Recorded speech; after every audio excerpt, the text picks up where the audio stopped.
Welcome back to another Alliance War. Four Lokis taking on GUAX, the German Ultimate Alliance. And I'm going to go ahead and pop on a 20% champion boost before heading out to what I guess is now my normal path. I mean, it's only been a few wars since I've been taking this path, but, you know, kind of getting comfortable with it at least. And I've got my normal team here of Omega Red, Saberman for Synergy, and Void. And the first node up is Spite with Toggle Unstoppable. So every 8 seconds they're going to be going Unstoppable for 7 seconds thanks to the other node here as well. This is a 455 Wasp though, so don't have a ton of health to chew through. As long as I can get that that heavy attack off. Kind of have to play around a few different timers here with Wasp. That's the only thing that you know, can get pretty sketchy. But you notice her health is going down extremely quick here. The Death Field just did most of the work after building up a few spores and landing that heavy attack, and that was fast. We're already moving on to the second fight of the war, which is going to be a Morningstar. And Morningstar with this Spite and Aspect of War. I do not know if this person is running Mystic Dispersion, but man, can you imagine this node with like the old Mystic Dispersion where, you know, every time you triggered Dexterity was giving them a crazy amount of power? This would probably be impossible. You get her to a special 2 one time, and with the Spite and everything else, man, it'd be nuts. But basically, you know, I'm trying my best to keep her from throwing her specials. I don't want to take too long in this fight.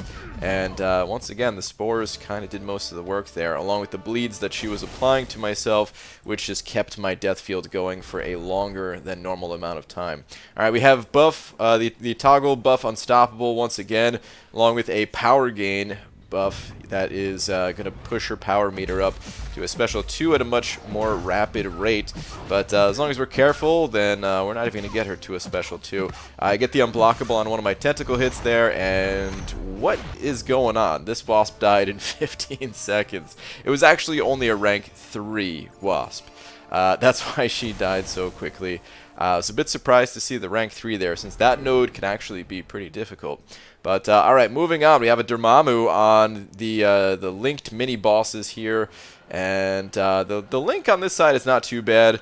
The one node that this you know, champion has is, you know, starts out with a bunch of buffs until you get them below 75% health. And one of them is a life steal, essentially. And I make a little bit of a mistake here, and although, you know, I'm dealing damage, but I really didn't deal any damage because he just gained it all right back. So kind of starting the fight over again here.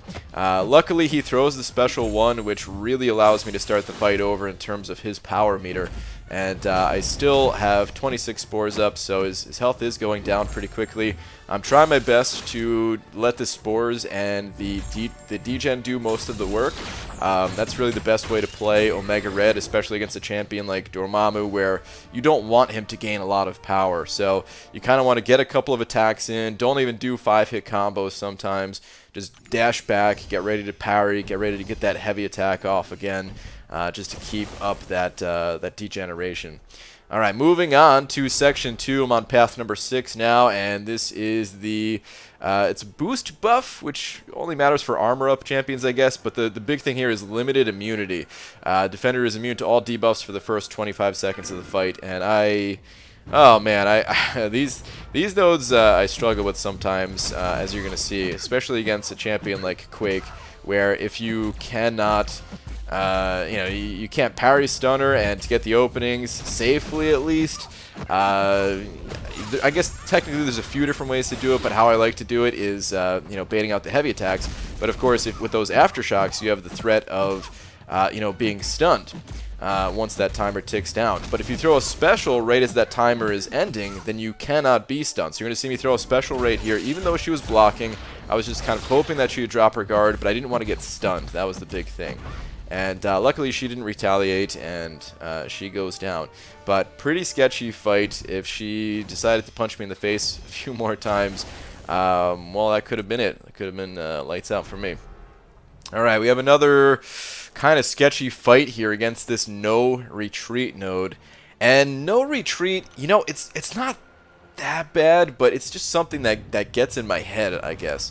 Because I know how to play Medusa. She's one of my favorite characters in the entire game. I know that once she has 3 Furies up, you will get auto-blocked, but right here, you see me just attack into her anyway, get auto-blocked, get auto-parried, and I'm just worried about not dashing back twice. You're going to see me dash back twice in just a moment, and I'm going to take some degen. At this point, I'm just trying to throw heavy attacks to kind of keep my distance on her, let my debuffs do work. That's kind of the game plan here. But you're going to see me dash back a couple times. I might have already done it once in this fight. Oh, here we go. And I'm taking some degen. It's not even that bad. So, I don't know. It's, of course you want to try to avoid doing it, but I think in the future, going forward, it's going to be one of those nodes where, it's something that I think about and keep in the back of my mind, but I'm not going to let it ruin the rest of the fight for me. And if I get a little bit of that degen going, well, so be it, as long as I focus more on what the opponent's doing still. So at this point, yeah, I'm only at 12% health. She's at 11%, but I get to a special 3, and you guys know Sentry is about to come through with the power of a million suns and close this fight out, just like Sentry always does. A little explosion, there we go, and yeah, Medusa goes down. That's actually my last fight for this war. You'll see the timer only has about 8 hours and 45 minutes left. And I'm a little bit further along than everyone else pretty much on my path here. That's because I stay up a little bit later, and I usually wake up when there's only about an hour left in war.